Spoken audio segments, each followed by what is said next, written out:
Te pregunto, ¿cuántas personas desean resolver sus asuntos de dinero? Probablemente respondas que todas. ¿Y cuántas aprenden de forma regular sobre el tema? Probablemente pocas. Tener un empleo no es la solución para el éxito financiero. No persigas ciegamente el dinero buscando un empleo que lo facilite.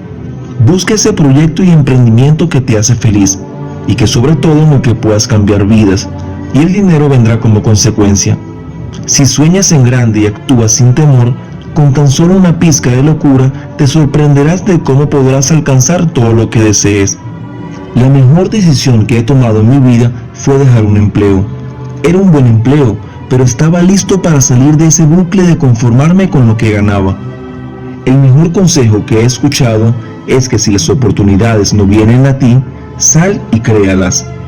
El primer paso es creer que algo es posible, después probablemente ocurrirá. La gente siempre se enfoca en los problemas, pero no distinguen las oportunidades detrás de esos problemas. La gente exitosa está continuamente transformando problemas en oportunidades. El futuro no se predice, se inventa. La mejor forma de influir en él es inventándolo. Comete errores, es la mejor forma de crecer. Si no estás fallando, significa que no estás innovando lo suficiente. Todas las crisis son una llamada al cambio, a la transformación. Son una gran oportunidad que no puedes desaprovechar, un mal necesario.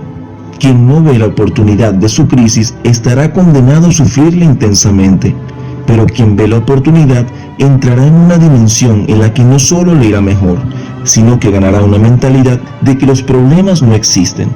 El mejor consejo que te puedo dar es que siempre te mantengas pensando en cómo puedes hacer las cosas de una mejor forma. Toda pérdida esconde la semilla de una ganancia, para quien convierte sus derrotas en triunfos. Si te levantas por la mañana creyendo que tu futuro va a ser mejor, tendrás un día brillante.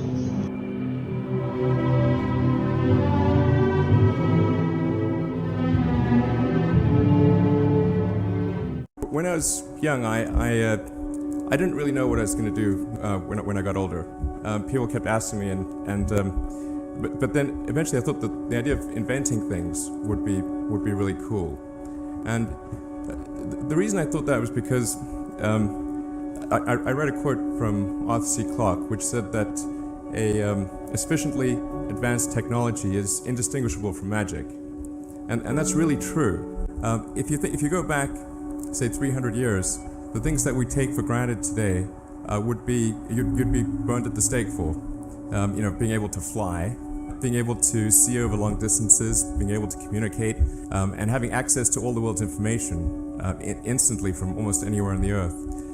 This is stuff that really would be magic, or would be considered magic in times past. In fact, I think it actually goes beyond that, because there are many things that we take for granted today that weren't even imagined in times past. They weren't even in the realm of magic. So it actually goes beyond that. So I thought, well, if I can do some of those things, basically if I can advance technology, then that's like magic, and that would be really cool. And I also had sort of a slight existential crisis, because I was trying to figure out what does it all mean? Like, what's the purpose of things?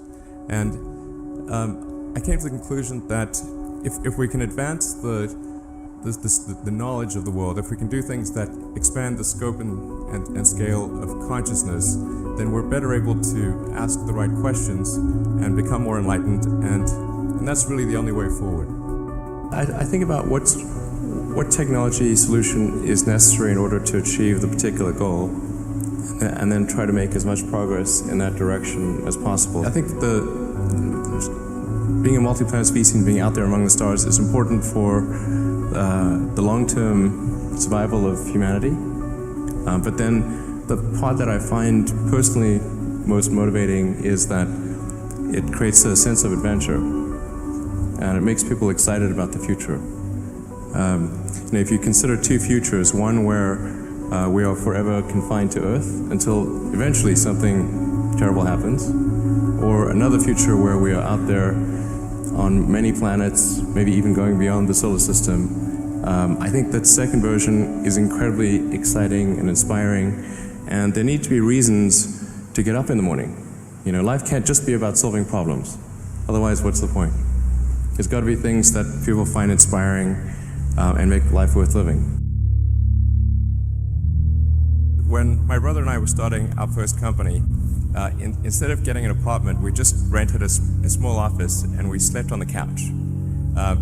And we showered at the YMCA, and we're so hot up we had one computer, so the website was up during the day, and I was coding at night, 7 days a week, all the time. And I sort of briefly had a girlfriend in that period, and in order to be with me, she had to sleep in the office. So work hard, like every waking hour. That's the thing I would say particularly if you're starting a company. A natural human tendency is wishful thinking. So a challenge for entrepreneurs is to say, well, what's the difference between really believing in your ideals and sticking to them versus pursuing some unrealistic dream that doesn't actually have merit?